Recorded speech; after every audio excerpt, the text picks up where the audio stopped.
आप किसी विकट समस्या से जूझ रहे हैं, आप ताली नहीं बजा रहे हैं। अच्छा ये बताएं, आपने ताली कब से नहीं बजाई थी? शुरू से ही? बस कृपा वहीं अटकी हुई है। वो बाबा जी आते हैं हमारे यहां टेलीविजन पर, कृपा का दरबार, प्रभु बैठो। हाँ, निर्मल बाबा, कृपा का दरबार। भाई साहब कृपा कहां से आ जाए कुछ नहीं पता विधायक जी। वो पिछले दिनों हमारे यहाँ एक बाबा आ गए दिल्ली में, दीपावली के दिन थे, तो मन में एक इच्छा जागृत हुई कि देख कर के आऊं कि दीपावली पर सजाया कैसे जाता दिल्ली को।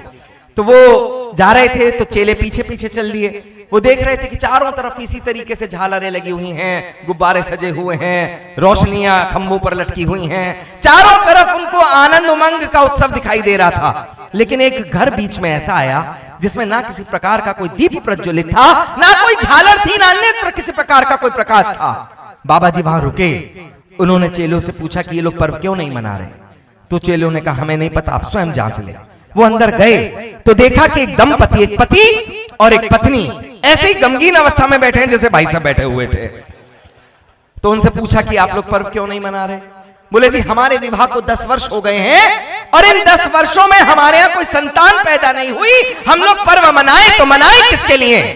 बाबा जी ने कहा इसमें दुखी होने की कोई बात नहीं है, मैं बद्रीनाथ जा रहा हूं, भगवान आदिनाथ की प्रतिमा के सम्मुख एक दीप प्रज्वलित करूंगा, अगर अनुकंपा हुई, कृपा हुई तो तुम्हारे घर भी किलकारियां जन्म लेंगी।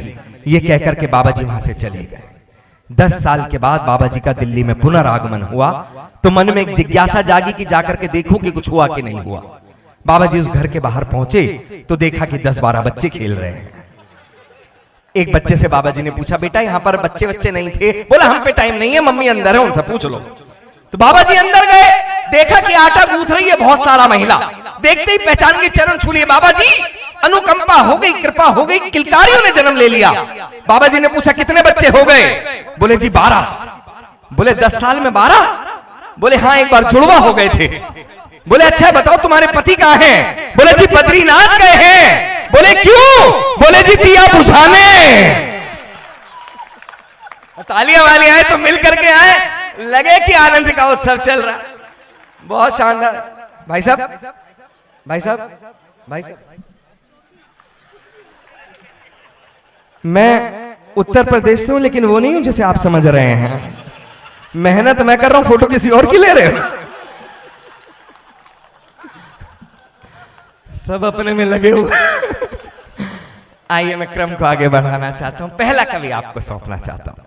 पहला कवि ऐसा कवि जो इस पूरे के पूरे सदन को राम के दरबार में परिवर्तित करने का मात्रा रखता है। वो इस बात के लिए ही प्रसिद्ध है कि जब वो खड़ा होता है तो पूरा का पूरा सदन भगवान श्री राम के नारों से और उनके नाम से गूंजने लगता है। उन्हीं के दरबार से जो हमारे बीच आया है। अगर आयु की दृष्टि से इन कवियों को देखें तो शायद सुमित ओरछा सबसे कम उम्र का होगा, लेकिन मैं एक बात कहूं कि यदि कद हम उसका नापे उसकी उपलब्धियों के अनुसार तो शायद इस कद का कोई और कवि इस मंच पर ना हो। मेरा मन है कि भाई सुमित ओरछा यहां पर आए और अपना काव्य पाठ आप तक पहुंचाएं। निमंत्रण पर हस्ताक्षर हो, दोनों हाथ उठाकर जोरदार तालियां बजाएं। भाई सुमित ओरछा आपके लिए।